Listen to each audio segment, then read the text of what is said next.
There's a top show right here. Another song? Yes. Everybody want to sleep again or something?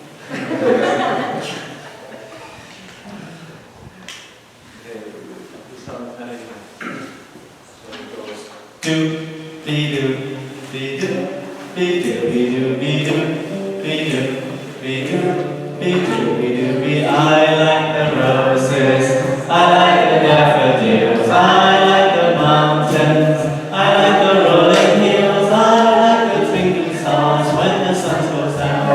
Doobie doobie doobie doobie doobie doobie doobie doobie doobie doobie doobie. I like the rabbits, I like the squirrels too, I like the bluebirds, I like the rolling moose, I like all animals, all animals like me. Doobie doobie doobie doobie doobie doobie doobie doobie doobie doobie doobie doobie doobie. I like my mother, I like my father too, I like my brother, I like my sister too, I like my family like me. Doobie doobie doobie doobie doobie doobie doobie doobie doobie doobie. Again, I like the roses, I like the daffodils, I like the mountains, I like the rolling hills, I like the twinkling stars when the sun goes down. Doobie doobie doobie doobie doobie doobie doobie doobie doobie doobie doobie doobie. I like the rabbits, I like the squirrels too, I like the bluebirds, I like the rolling moose, I like all animals like me.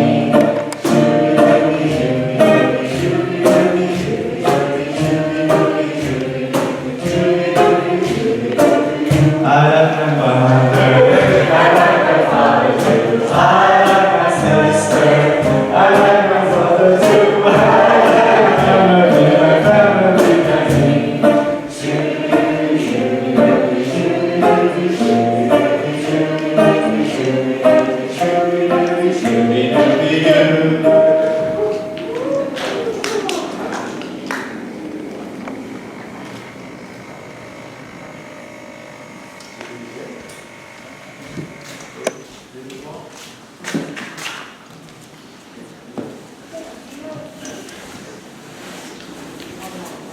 One more song.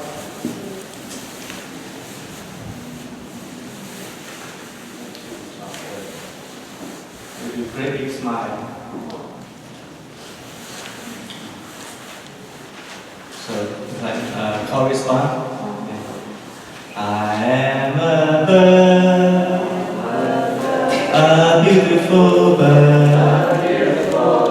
I am the sun, the golden sun. I am the wind, blowing in. Song together. The beautiful bird in the sun, we are one in a wonderful world. I am a seed, a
the bees. Bees. All in my heart, number page 7. 2, 3. The sun shines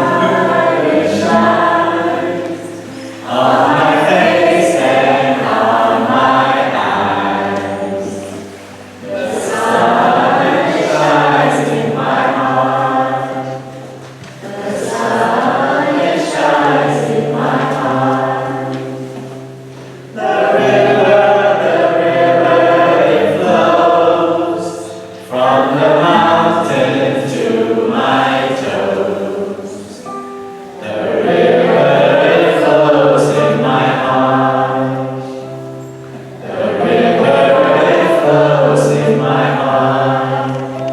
From the mountain, the flowers, the children, and the deer, we all love each other.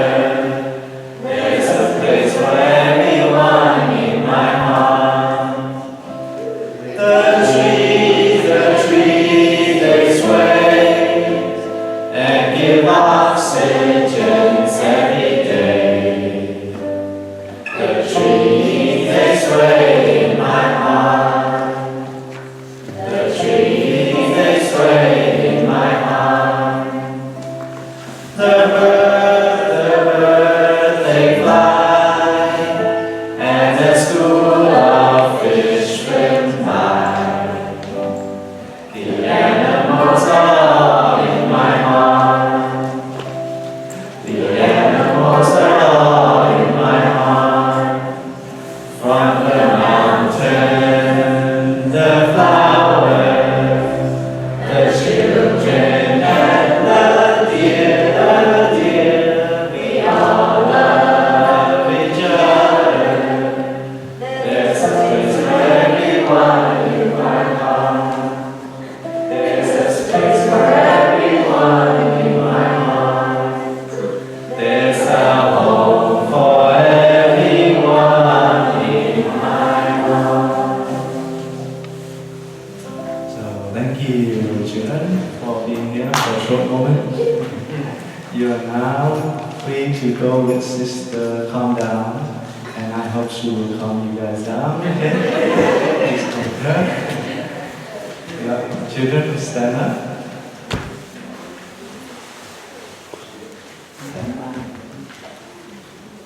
Go with her.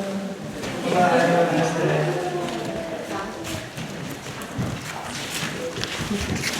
Is there running meditation in the children program?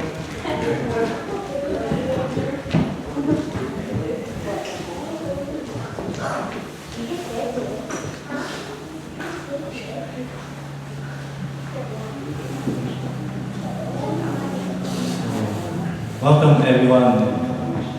You might be wondering what are those people sitting here for. So this afternoon we have a show for you. We don't know how it will be because it's our first time up here. This show is called Be Real, Be Practical. Be Practical, Be Real.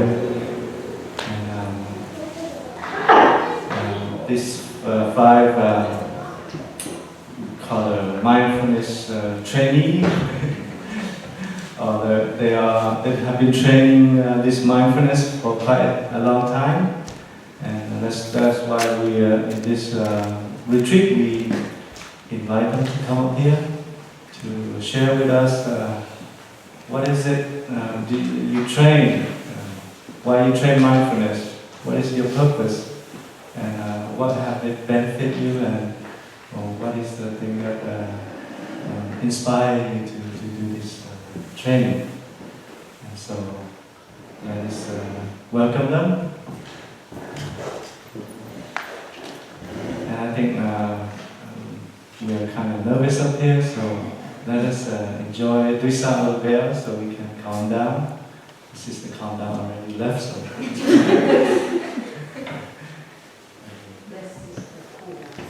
We have still have Sister cool down.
So in the mainstream now, there's a lot of people talk about mindfulness out there.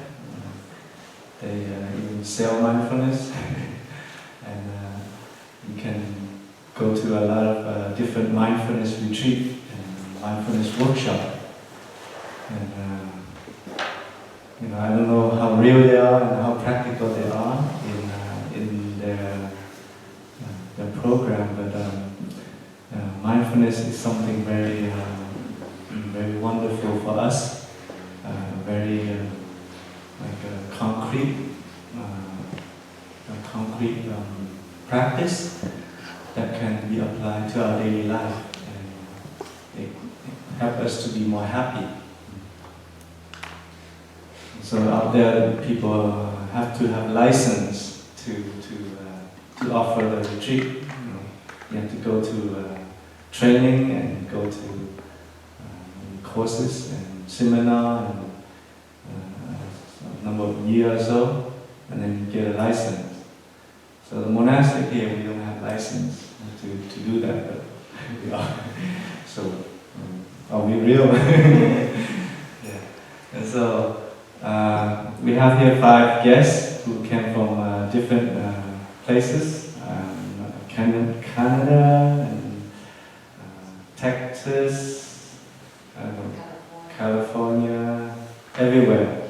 So they have been doing this thing for quite a long time, and they would like to share with us the wonderful mindfulness trainings. So we don't have any script or anything, so we just go along. They don't know what question we're going to ask them, so it will be a surprise for them. Okay. So the 5 mindfulness trainings, you can be, if you want to take a look at it in the booklet. We're not going to read them now. So there are 5 mindfulness trainings, 5 MT, and the bold title is up there: Reverence for Life, True Happiness, True Love, Loving Speech, and Deep Listening, and the last one is Nourishment and Healing. So if you have time in this retreat, please read them closely so that you can get deeper into it. And today, our guest will just touch a few part of it so that you have the idea. So let us begin the show. So to begin, let us introduce our guest first. Can each one of us introduce yourself? What is your name, and where are you from? What brought you here? Why you keep going to this retreat and that retreat? Why retreat? Why not surrender and become a monk?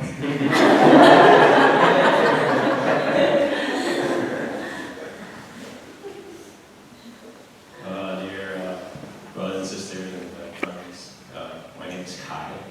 I'm from Dallas, and what brings me to retreat is the environment and atmosphere that's created by you loving people here. I feel like the energy from the practice here, like basically the practice, like the 5 mindfulness practice and mindfulness, that it's I don't really see anywhere else as much. Maybe somewhere else is close, but it's not quite the same for me. So that always brings me back.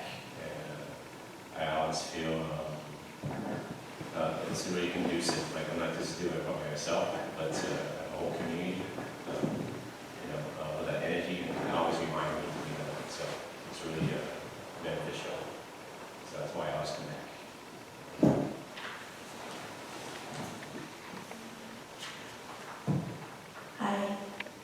Hi brothers and sisters.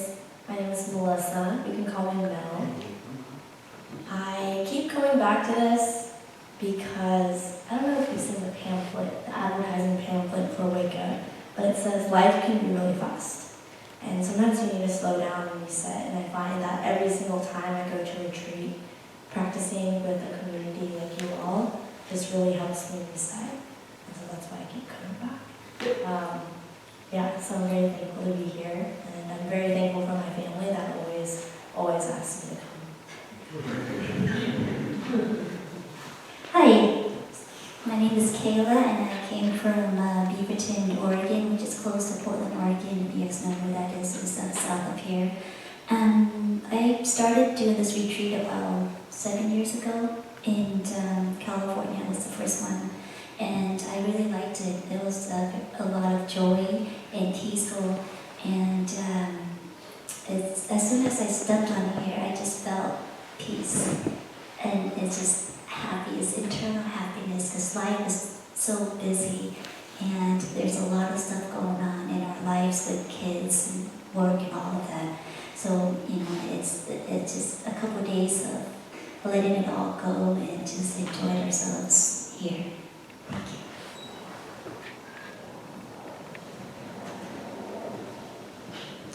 Hello everyone, thank you for having us on your show. It's a privilege. My name is Tao, I'm from Canada, and I've been a mindfulness trainee since I was a tween. I was 13 for my first retreats in Plum Village, and I've been going to retreats ever since, pretty much. And similarly to our friends, I come to recharge, to get back to my center, the island within. I feel the environment of the retreats allow me to touch that space within. And it's one of those where you have to experience for yourself, and you gotta be there to experience, and not through someone else's experience. So that's why I come to retreats. And why have I not been a monk or nun yet? It's because I think I'm scared of falling in love while being monastic. And B, I still feel I have worldly ambitions that I want to attain, or I feel I want to experience. And there's this fear, like, oh no, once you're going, you're not turning back. So that's a little bit about me.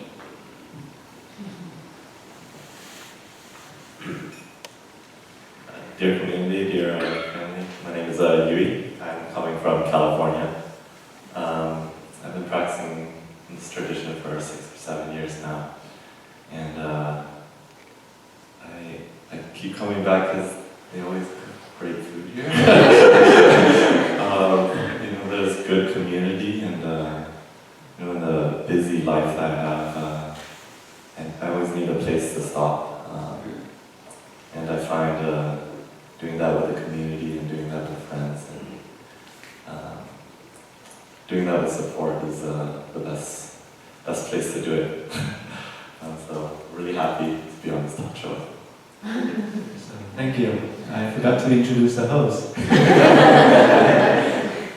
So I am the host. I'm Phap Trach, brother Phap Trach. I'm from Thailand. So this wake up movement, wake up have invited me to come this year. I was privileged to be here. I have been staying in Thailand for 3 years, and the chance to come back to the US is very wonderful. I usually only come after every 2 years to visit my family. I have stayed in many places in the world, Germany, France, US also. So I'm a world traveler, and I don't do this show all the time.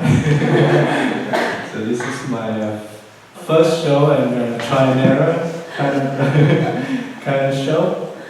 And so this afternoon we have the 5MT show, Be Real, Be Practical. And we have our guest here.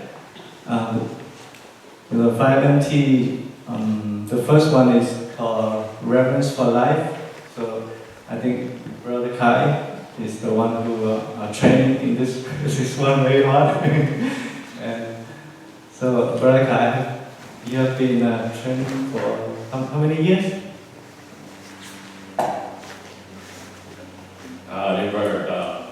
I've received my first 5 mindfulness training certificate.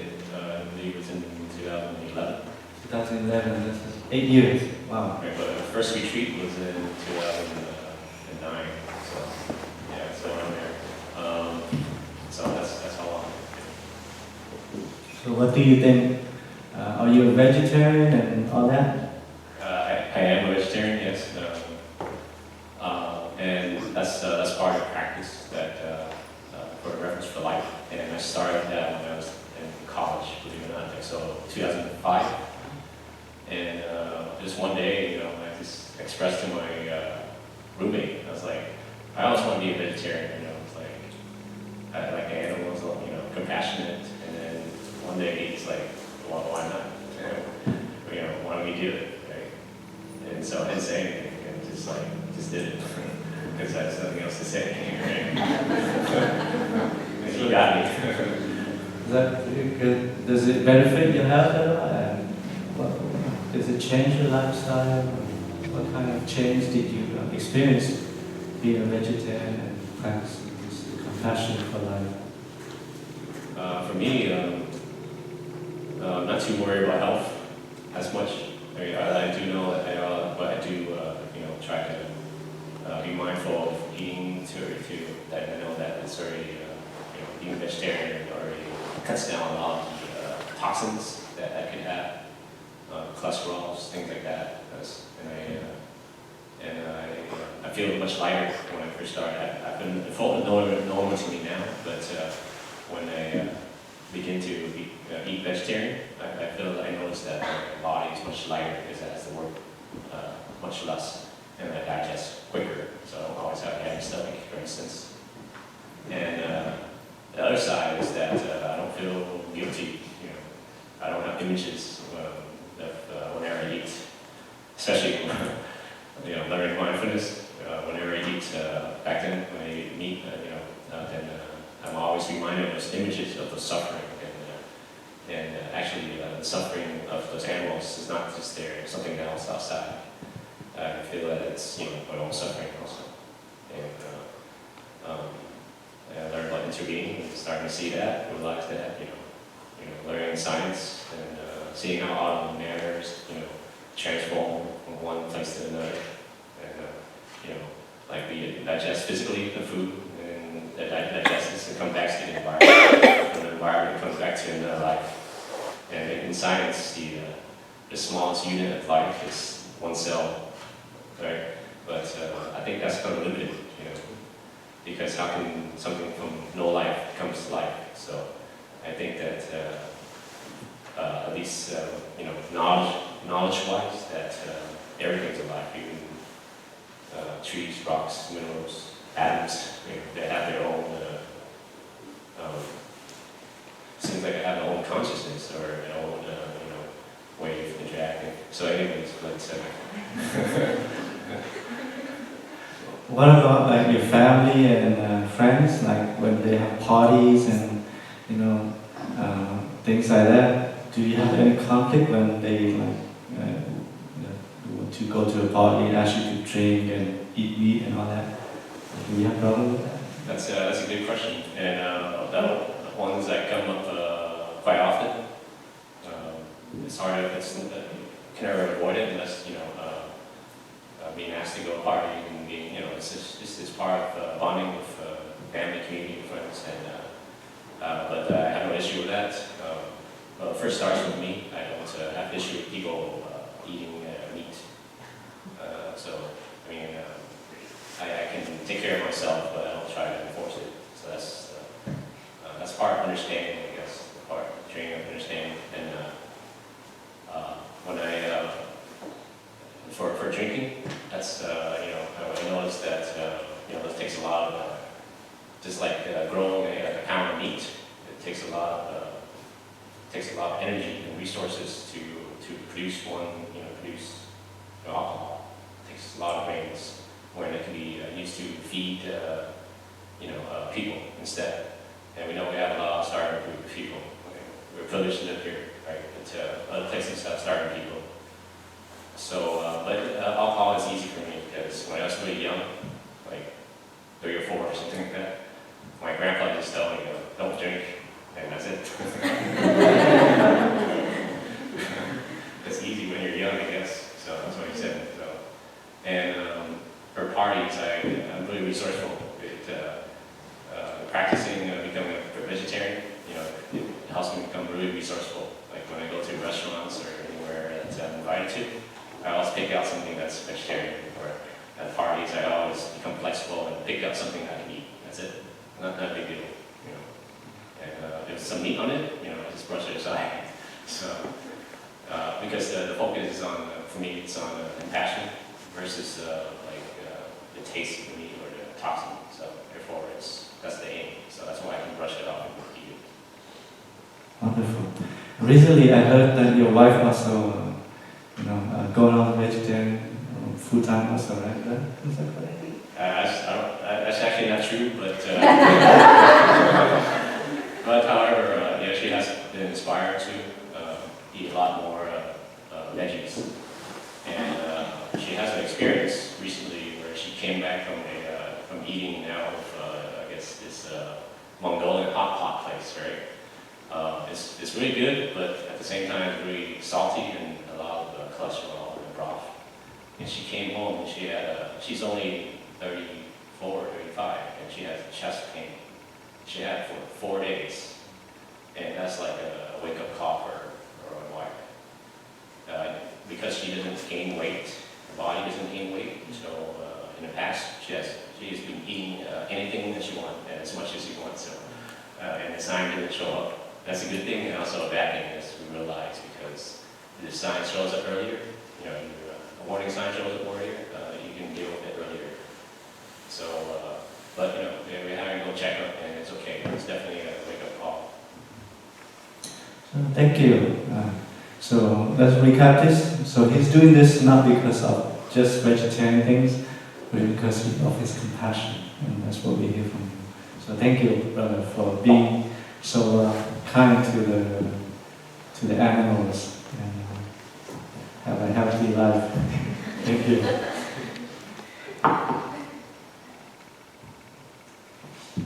Melissa, which training are you doing? I'm doing true happiness.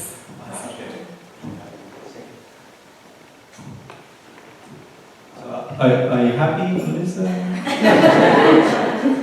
You look I'd say I'm right? happy. Yeah, I'm very happy. What do you think, what is true happiness meaning to you? So I read the description right before this, so I think I cheated a little bit, but it really resonates with me. Let me pull it out to toot some more. I'm kidding. True happiness, it doesn't reside in material things or chasing the next biggest thing, like if I get this guy, if I get this job, if I have these shoes, then I'll be happy. It's like your attitude about what you currently have. And our theme is very, very helpful because happiness is here and now. And I actually have this little thing right on my work laptop that just says happiness is here and now, and it always reminds me to be grateful for what I have now. The relationships that I have, my body, my overall well-being. So that's generally what true happiness means to me. Another thing that really resonated is that you can share your learnings with your loved ones, with the people around you, because that happiness will ripple out. It's not just contained to you. What about, I know, happiness and suffering interact, right? So you practicing true happiness because of suffering, or do you see the suffering side of that? Yeah, definitely. I'm not always 100% happy. 100% everything is perfect. 100%. I was reading this thing the other day about how a lot of times when we watch the waves, they go back and forth, It's kind of like, you know, people can see it as happiness and sadness, happiness and sadness. And sometimes you'll watch people chase happiness and run away from suffering. Chase happiness, run away from suffering. But sometimes it's nice to just sit down and watch the waves. You know, there will always be good times, there will be not so good times. And if you're at peace with that, and you recognize that that's part of life, it really helps me at least. It really calms me down, makes me feel a lot more peaceful. Yeah, anybody have any questions to us? So what do you practice daily to help center yourself? That's a really good question. I don't know if I have like an explicit way that I practice. It's more like a mindset in general, to accept that suffering happens, to be grateful for everyone around me and everything that I have. To be happy in the present moment, to slow down and sometimes come back to the breath. I definitely have had moments where where I haven't been good at true happiness. I remember one time I was just really stressed out from work and being really busy. And have y'all ever heard of retail therapy? I love shopping. I can love shopping. So after that week at work, I decided to go on a trip to the mall. So I did a little bit of retail therapy. And I came home with, I think, 5 pairs of shoes. It was ridiculous. It was an unreasonable amount of shoes. And I thought to myself, do I feel any more peaceful? Do I feel any better? Do I feel less stressed? And the answer was no. So to actually address how I was feeling, the feeling of stress, I kind of, talked to my friends and family how I'm feeling, I think I chose the wrong way of going about, making myself feel less stressed, and talking to them was actually what I needed.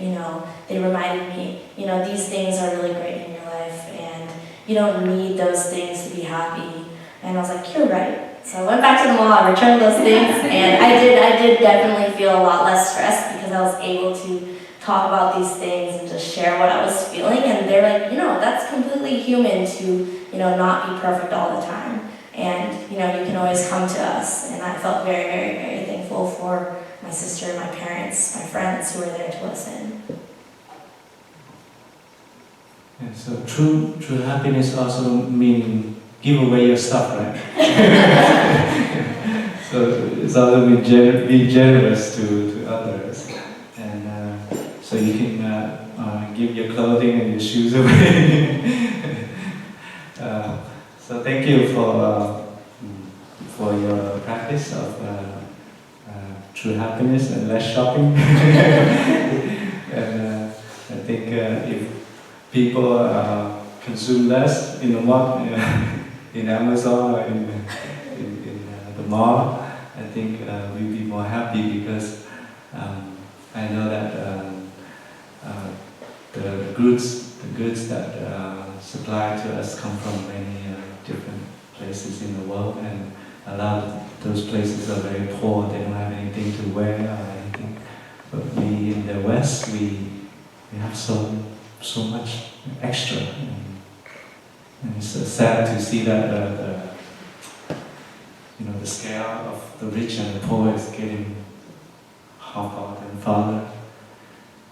And I see I've been to many places like in India and the poor country, and even in Thailand also. People live more simple, but they're very happy. They don't need a lot of stuff, but they're quite happy because they have community. Like in India, you see that there are a lot of beggars, but the beggars also have their community. So even though they don't have a lot of stuff, but they're quite happy. They can actually smile. And for us, maybe we have a lot of stuff, but our smile is not as authentic as they are. So please think about it. True happiness doesn't come from material things. To have a lot, but maybe to have less and to have more time to be with oneself, yeah, and with the community. Thank you. So, anybody? You go ahead. So, what's your subject matter? Here, I got a So, please share a little bit about how you've been practicing with your loving speech and deep listening. Who is the person you practice with? Mostly with my child, the 7 years old that you see running around. He does push my buttons a lot of times. So I do get angry, but so loving speech and deep listening. It's when you're angry, your mind is just not in the right place. So when you get angry, I try to take a breath and then say, okay, he's only 7 years old. I need to step away and see things from his perspective. Why is he doing this? Is he wanting my attention, right? So when I'm on the call with a client, I tell him to, be quiet so that I can continue the conversation. But what does he do? He screams. So he wants the attention, so I had to put the phone on hold and say, can mommy have 5 minutes and then I'll hold and go hang out with you. And that works, right? And then a lot of times, let's talk about perspective, right? We all have different perspective in life and we all have our own stories depending on where we grew up, who raised us, what kind of environment we grew up in. I grew up from a very loving family where my family are very supportive. But I also have friends that grew up, the parents are always arguing, and the parents are resentment from one another. So her perspective is very different than mine.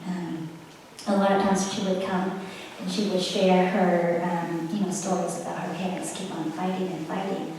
And how I practice it is I just listen, right? She just wanted an outlet to vent, to say all this stuff. I don't need to respond to it, right? Because I'm not in her shoes. All she needs is a person, a friend, to be there and say, yes, I hear you. I know that you're suffering. So that's how I practice that. Another thing about perspective is that, and you guys watched the basketball game, the Western Conference. So there's this dad that has two sons that plays for two different teams, right? They both went to the NFL, the final Western Conference. One played for the Blazers team, and the other brother played for the Golden State team. And so when he wears the shirt, in front of him is a Golden State shirt, and the back is the Blazers shirt. So if you sit in front, you would see him as a supporter for the Golden State. But if you sit behind him, he's the supporter for the Blazers. So who's right? You have that conversation with your friend. So is he a supporter for the Golden State or the Blazers? Both of you are right because he does support both, right? So it's all about perspective. It's all about understanding where your friend or your family member is coming from. And yeah. Any questions for me? May I share something that I practice daily that helped me, center myself? And so I love to journal, right? Because I don't talk a lot. So I try to journal daily. And on my journal, I would write out 3 things that I'm grateful for. That's how I start my day, right? I'll have a cup of tea, and then I'll write down 3 things that I'm grateful for and what I appreciate. So when you start out your day that way, you feel centered, you feel appreciated, you feel grateful, and things just go so much smoother during the day. It's like stuff getting thrown right at you. I work in the construction business, so I work with general contractors trying to manage deadlines and money and budget and all of that. So, you always have issues come in. And I also manage rental properties, which, you get tenants calling you because the toilet clogged or the sewer leak and people complaining. So how I center myself is that I start with that and I also meditate. least I try to, right? I can't sit still and listen to my breath, but I follow Headspace. Anyone of you heard of Headspace? So it's a guided meditation that you can purchase a yearly subscription, and I highly recommend it because it helps. Because I can't sit still, and my head is always running. There's always this chatter behind. Let's keep on running. But when someone's guiding you through it, you really can sit through 5 minutes or 10 minutes, and it really helps. I have a question. So, I used to have a lot of difficulty receiving criticism. And of course, receiving compliments is always easier than criticism, especially from your loved ones, like your parents, or someone you feel should understand you, and then you receive this criticism from them. How do you respond in those situations? Well, I guess my initial response would be, why she or he thinking that way about me? That's not me. But then when you really think about it, is when they criticize you, it's from them, right? It's from their perspective. It's okay, so you have to reflect and say, was that justified, right? So it takes a lot of practice just to calm yourself down and not be offensive and defend your position right away. You gotta think. I consider myself an introvert, so I don't always, I think before I speak. So I always take a step back and just think about it. It's like, are they saying the right thing? Should I have made this change? Should I have done that? Thank you. I have another question. So I'm the youngest in the family, and of 9, and in the Vietnamese tradition, it's very uncommon that the adults would listen to the younger ones. And I would always feel like I'm not worth listening to, or my opinions don't matter, because I'm always seen as like the baby in the family, or just in general, the kid versus the parents. So there's this mentality that you're too young, you don't know anything, so your opinion don't matter, to the parents at least. So I would feel like I'm not heard in the family.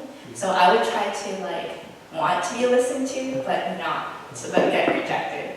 So what can I do in those situations? I guess know your stuff. I mean, out of my family, I'm not the youngest, but I have 2 older sisters sitting right there. And I know that they respect my opinions. They do, come to me for advice and all of that, just because I know what I'm talking about. So know your stuff, and then people will listen to you regardless of age, right? I mean, you gotta prove it to them.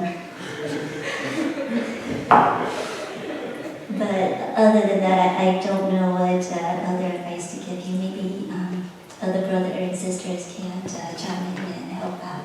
I'll give a scenario where I feel like I knew my stuff, but was still rejected.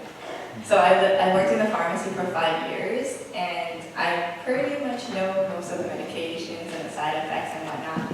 So I was sharing with my parents one of the side effects for one of the medications, and they would not listen to me whatsoever.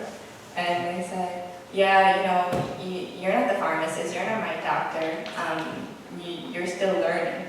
So, but when they hear it, let's say from my other sister who's older, but has nothing to do with the medical field, they'll listen to her.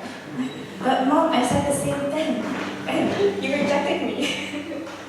But I just wanted to share that question because I understand a lot of us may also experience that same scenario. So thank you for sharing. I'm not trying to argue.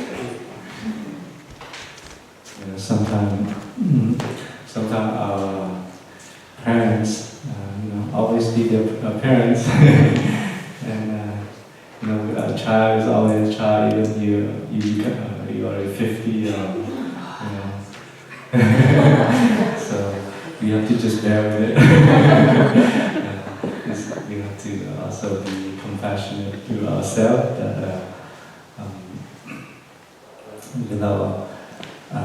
we don't expect them to be like listening to us, but we can just share, share, and then at some point, they might click. They have a click. Sometimes just click, and they would listen. But in their attitude, they sometimes too stuck already. You cannot change sometimes. So it's important to accept the way it is and do not beat ourselves because of that. Because we are the one who make ourselves suffer because we expect them to listen to us. Okay.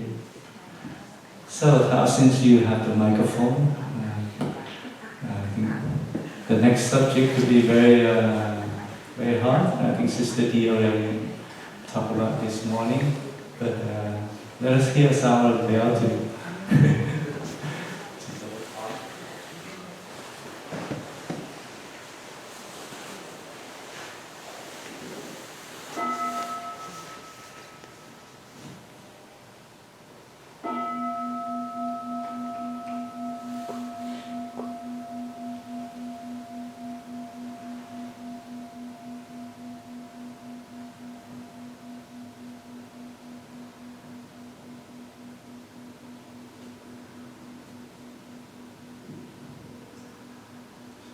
True love. So, how have you found your true love or your soulmate yet? Are you still single?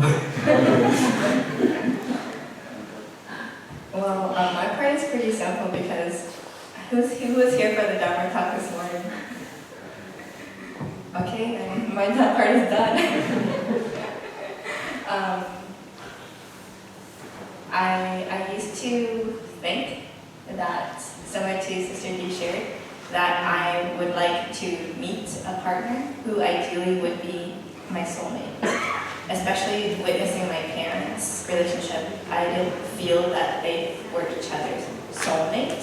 I see them having a more of companionship relationship, but the romantic love aspect I felt they don't get to experience that with each other. So there was an arranged marriage at a young age, 18, 19. And both of my parents stopped schooling since grade 3 and 4. So they spent their entire life taking care of their siblings and taking care of the children after that. So I felt they never had the time and space to really reflect on what their aspirations are and ask themselves the bigger questions in life. And they just lived for others, especially family, throughout their life. So I feel being born in my generation, I feel very privileged to even have that time and space to ask myself these questions. Whereas during their time, it was running away from bombs and wanting to get survival day to day. So have that space and time to ask that question, but not really feeling loved myself from within, made me do a lot of external searching for a long time.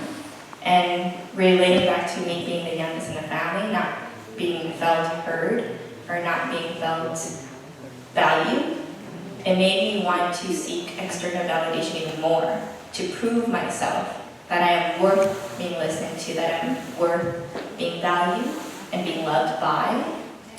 So that was pretty much my childhood growing up, was always feeling like the shadow of someone else. Because I was also always compared to one of my other cousins who was always A's at everything, including sports and music. So I had no room, I felt, to kind of like prove myself, even though my passion is in music. And she even did better than I in music. Well, at least I came to believe that because that's what everyone else in my family would say. You know, when they gathered together for family gatherings, like, oh, did you hear that A got this and this and this award? Oh, wow, you know, my kid, da-da-da-da-da-da. So me, as a young kid who never felt got being put in the spotlight for any time, I felt that was the ideal I needed to work towards. in order to be appreciated. So a lot of my true love or self-love at the time was not really defined by myself, but it was defined by those around me, of who I should be. So I took that in literally, of how I should be as a person. And I lost myself, I feel, in the process, where I got distance from my own self. And I think, so growing up, I felt I tried to compensate that lack of self-love for the love from others through their recognition of me.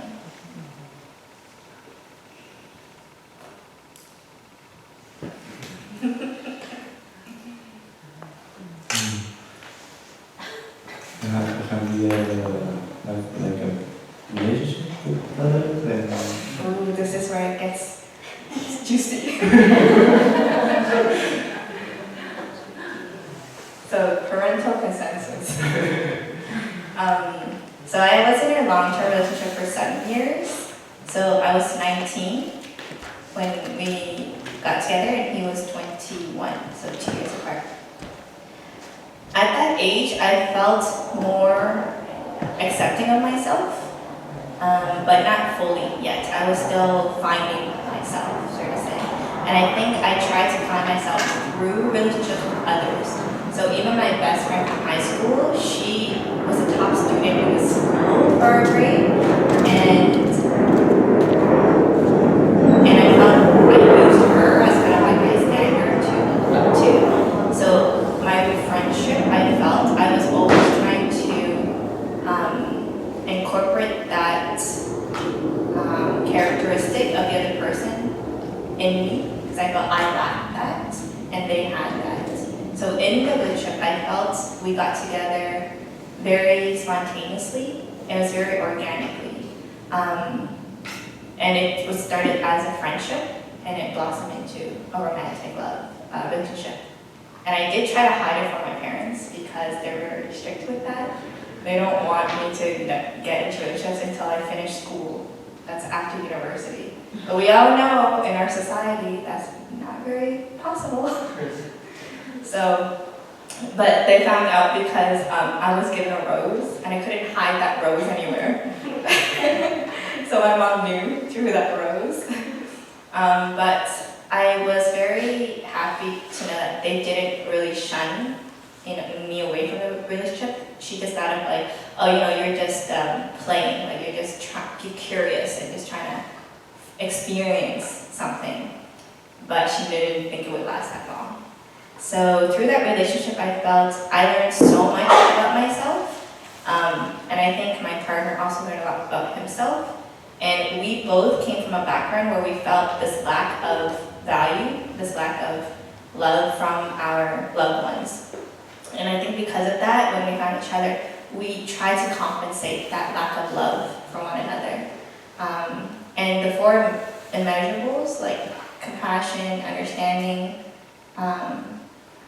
what are the other ones? Joy and happiness, healing. I feel like we definitely were there for each other for all those. But I felt what happened was that we became consumed in that love. We became consumed in a way where whatever love we had, we would just pour it into our relationship. And I felt at least constrained in that kind of relationship where our love, our watering of the love was only for between us two. And it wasn't something that could be spreaded to our family and parents, because I noticed that when we are together, things are great. When you put us with like family, then we have issues. When you put us with friends, then there's some misunderstandings. So all these issues that we were having were created from when we are with other people. For example, he is a very shy person in public, and it's only when you get to know him then he'll be comfortable around you. So with a group of friends setting, meeting my new friends, I would be very open. I'm the opposite, I'm very open, and I share a lot of stories. And one of the times I shared the story that he took personally, and he was offended. but it was just for me a way of like getting to know each other, and I didn't think it was a big deal. So he got really mad at me afterwards for that. So there was this misunderstanding of how we should interact with others, and I think what I learned a lot from our relationship was we forgot to take the time to nourish ourselves before coming into a relationship like that. Although I cherish that relationship because through that I was able to realize that, whoa, like I was not loving myself at all throughout the years before, and I was being compensated by that through him. So, any other question on the relationship? I think it's okay. We don't want to go too detailed. So, There's one thing I would like to share to end it though. Before, when I listened to Sister Dee's talk, because I've heard her talks before about interbeing and about Jigay, and the first few times I would think to myself like, no, there has to be a soulmate out there, you know? Because I've witnessed relationships where they truly do resemble a soulmate, where their love, you can see it through their relationship, and how that love that they cultivate within the relationship also benefits everyone around them. So I felt, oh, it is possible, you know? But the more I experienced, through my own experience, life experience, and rehearing her Dharma talk about Jigay, true soulmate, is knowing, mastering oneself. It's becoming more clearer and clearer and clearer through my own experiences that is the true soulmate.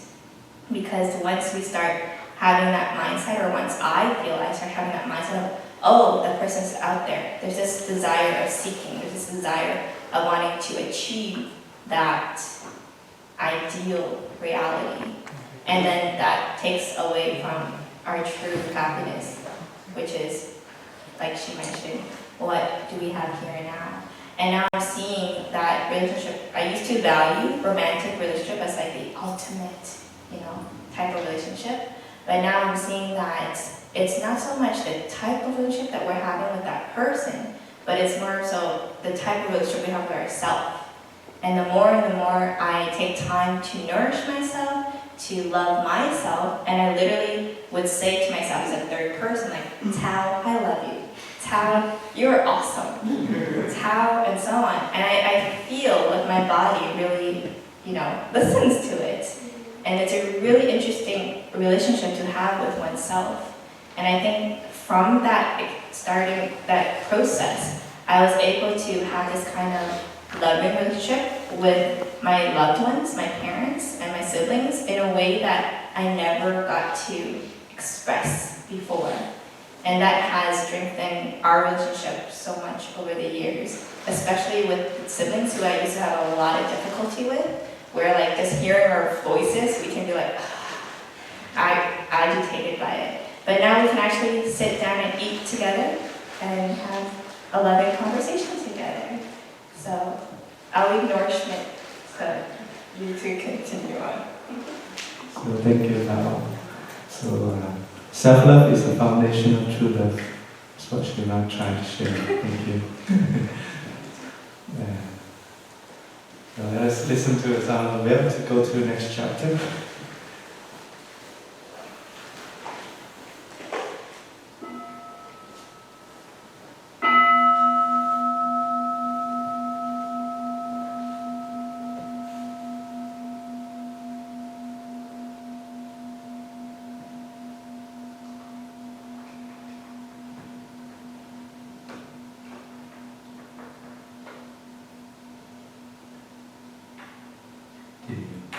So, we live in a society now, there's a lot of things out there that attract us.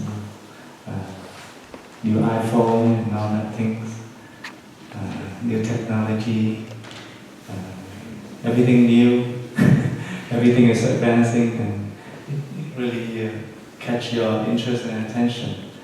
And how do you deal with that kind of, is it attraction or distraction for you?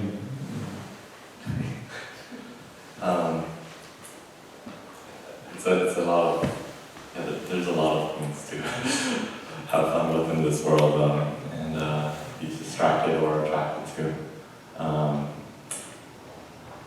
The ones that I'm specifically attracted to, I hear a lot of parallels in other people's lives here. I love shopping too.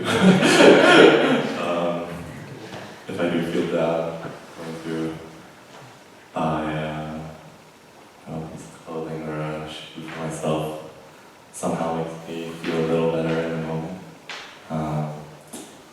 TV and movies and games are what I grew up with a lot, and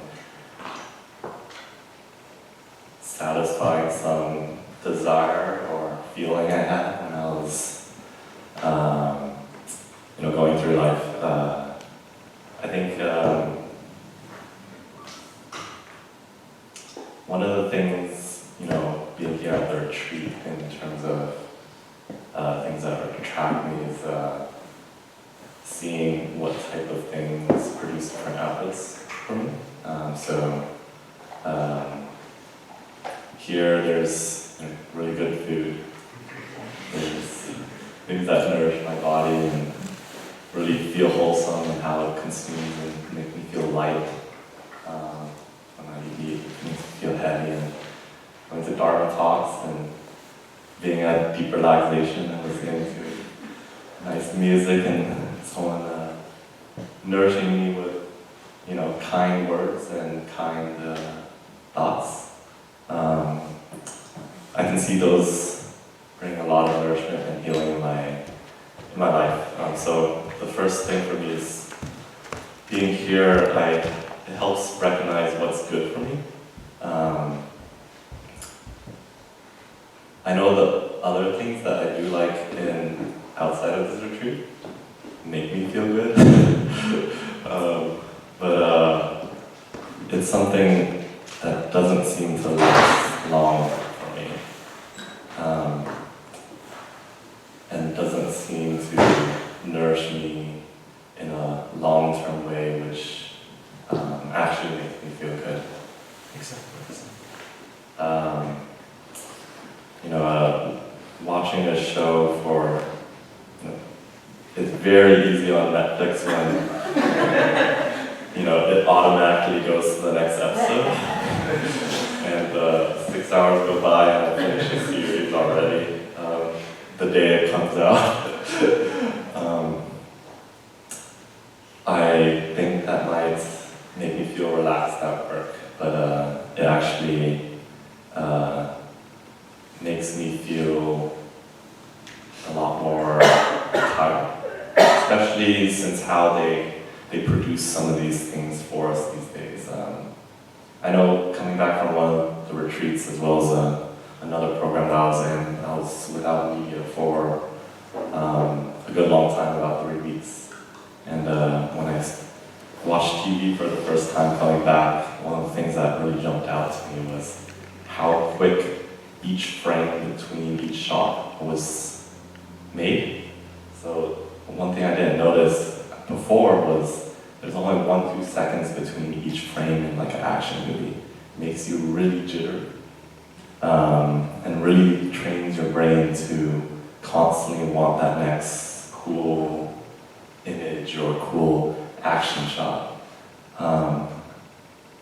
But here, just waking up, I saw a deer, and it did not change frames or jump or try to run away or something like that. It moved really slowly. I was thinking during the orientation, trying to take pictures with my eyes instead. You can see life moves differently in real life than how something's portrayed. Consuming things that reflect my life in a more real fashion seems, for me, more in line with things that also nourish me in many different ways and making me feel better and more at ease.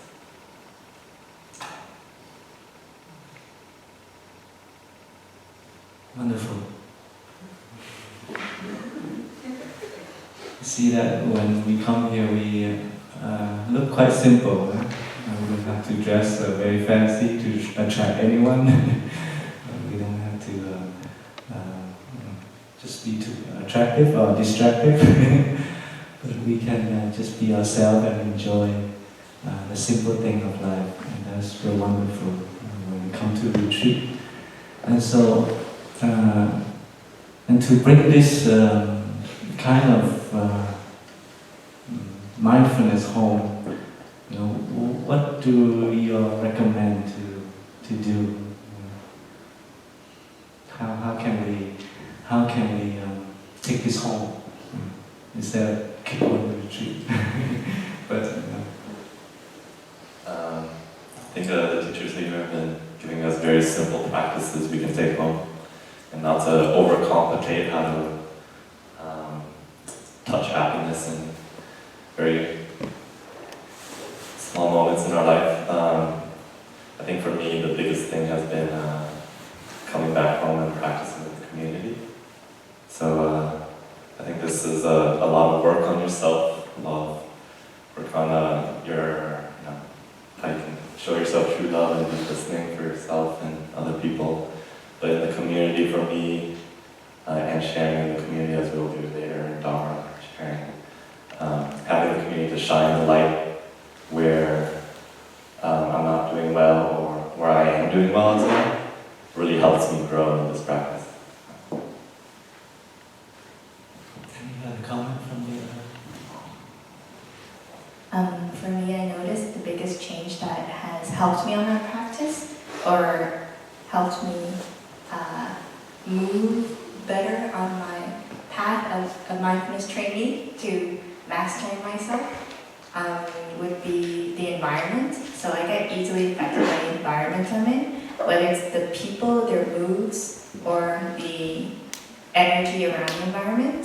So I realized, after realizing that, I removed myself from those environments, such as I stopped going clubbing, I stopped going to bars, I stopped going to the malls, and I just said no, because I saw that it was no longer benefiting and nourishing me, and knowing how easily influenced I can be with the people I'm with. I also learned to recognize what kind of conversation I'm in with the certain people. So for me, it was attending Sangha, which made a huge difference, be it Wake Up Sangha, of people my age, because I feel like I can relate more, and to connect with friends who have the same spiritual path was very, very supporting and nourishing. And naturally, because I connected more with friends on the path, I just started stopped connecting with friends who are not on the path, and it wasn't a force. I didn't have to say, I don't want to be your friend anymore, I'll be your friend, yes, no. It just happened naturally that it was so effortless. Because that was my fear too, was like, oh well, I don't want her to feel bad if I say no, not going to her birthday because it's at a club. But then I learned to give alternatives. For example, I'll say, let's go eat, I'll treat you to lunch so we can connect one-on-one, versus me attending your party with 30 people where we can't really connect. So I'll start off like that, for example. So yeah, me, environment, and Sangha.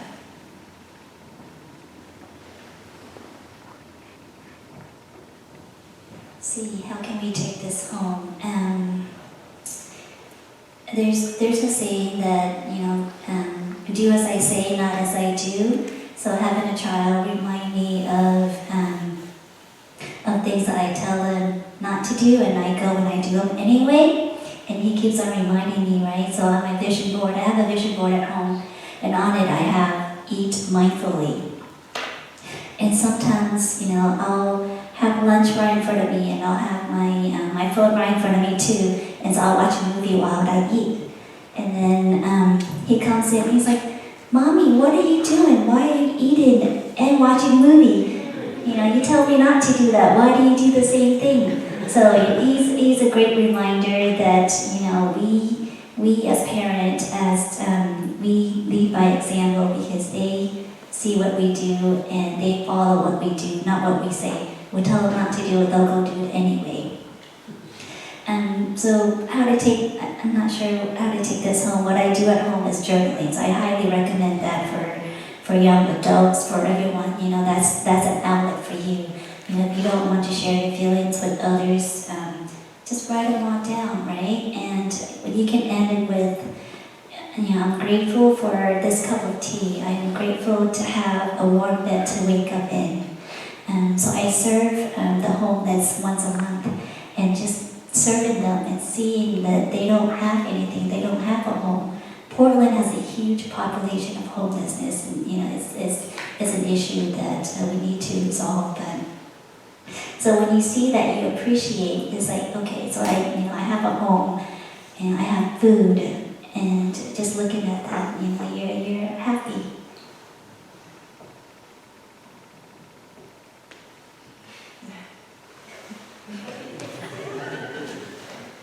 You three have done a really good job covering everything. I just want to reiterate that I'm not perfect, and I think whenever I come home, I put my best effort to, teach by example, and to see these traits in others that I can learn from as well. And so, for example, if I'll see a friend scarfing down food, I have a very good friend who's a volleyball player, so he plays a lot of volleyball. He's always active and he's always eating a lot and very quickly. And sometimes he'll do this thing where I'll be talking and he's just scarfing down food, and he keeps asking me questions so that he can eat while I talk. And I'm like, Michael, let's learn about mindful eating today. And so just introducing those conversations into the day-to-day life that I have, I think my friends appreciate it, my family appreciates it. That's how I would bring it home, the ripple effect. For me, it's very much like with everyone here, I share, go home, and I practice here. I try to remember to practice whenever I go somewhere by myself or anything. So it means I get the benefit here already, and I know it works, and I try to do that at home. And of course at home, it's harder to do.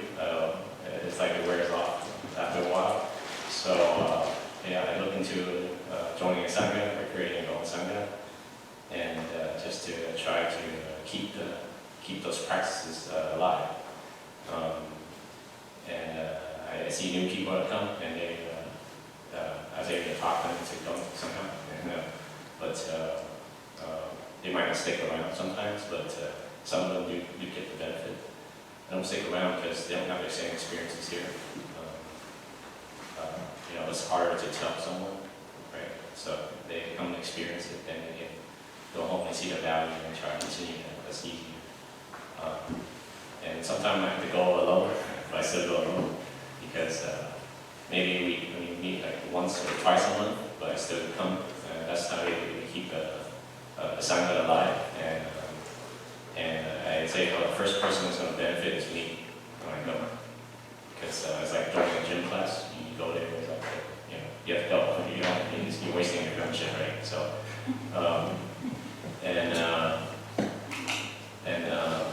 but basically, even if I don't practice at home, what I notice that if I go to sangha meetings and practice there, is that even just once or twice a month, it refreshes. I get nourished. Even a little bit, it helps a lot. There was a time period where, maybe a couple of years or something, that we didn't have sangha practice, and so, I noticed like life just gets stagnant, work, stress, and everything, and I feel like I wake up, and sometimes I sweat, and I feel anxiety. Yet when I start going to we establish sangha, and we just go once or twice a month, and even then that's enough. That's like it doesn't seem like much, but then the fact is that I don't have anxiety, I feel more peace and calm. And so, yeah, so we do recommend it, and it seems to work. So, Yeah. So the mindfulness also means to remember, and we have to know what to remember, right? So there's a chance for us to take this 5 mindfulness training home at the end of the retreat. In the morning we will have a transmission, and we would like to take this 5 mindfulness trainings home to practice, because the training need to be remembered, and usually we recite them very often so that we can remember what to do, because our life is very quite busy, and we're pretty much occupied by many things, families, work, and all that, and then we forgot about this kind of things. So taking the 5 mindfulness trainings will help us to remember to do the practice. So if you would like to take the 5 mindfulness training, please fill out the application. There's an application in the dining hall by the bell. You can sign up. And you're on the right path. So thank you very much. Let's give the hand to the Host and guests. to our guests for coming. Yeah, please.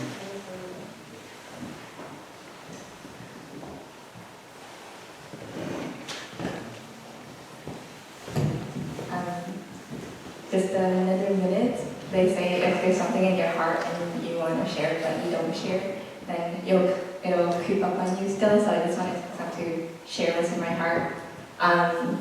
Two questions I feel has really helped me in every single decision I've made, especially when I used to be very, very indecisive. It would take like a whole day to decide on something because I look at the good and the bad.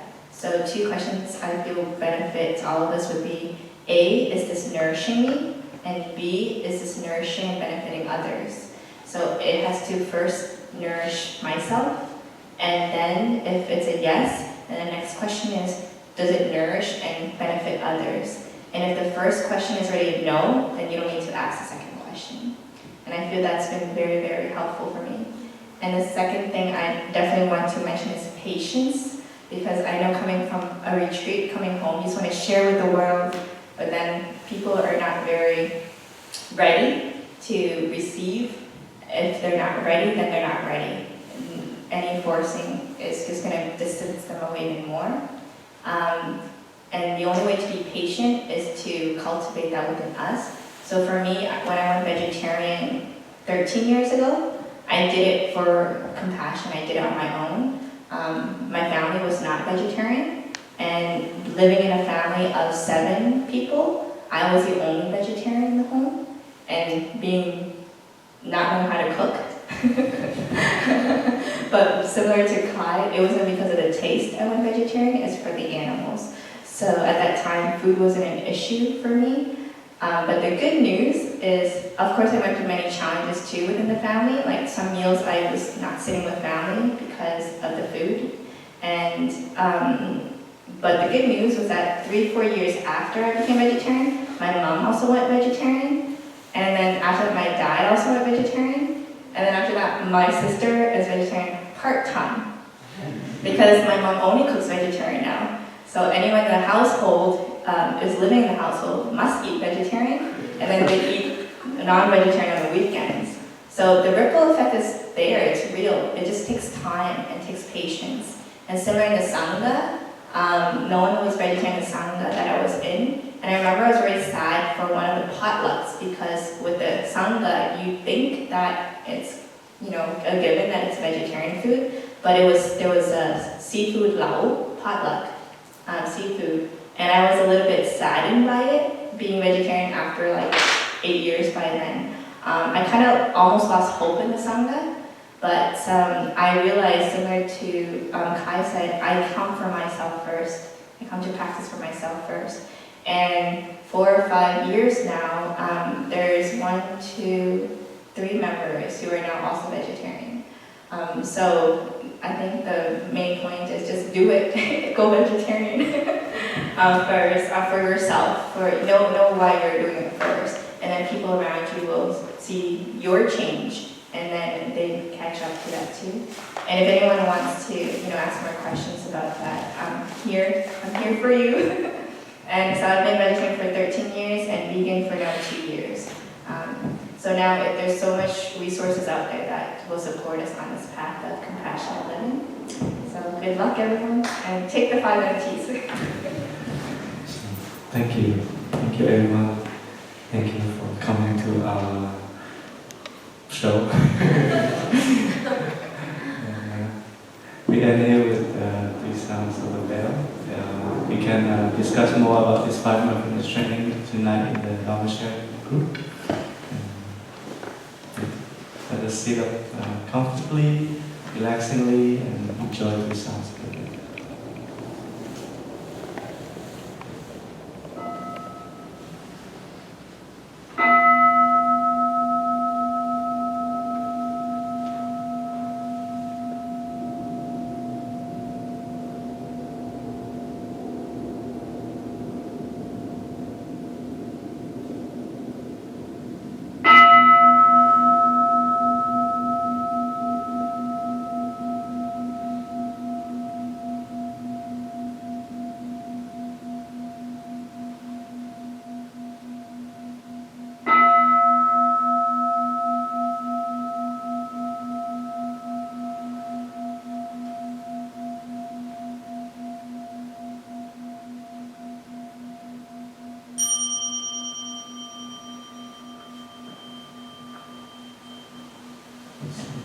Announcement. Next activity is sport time.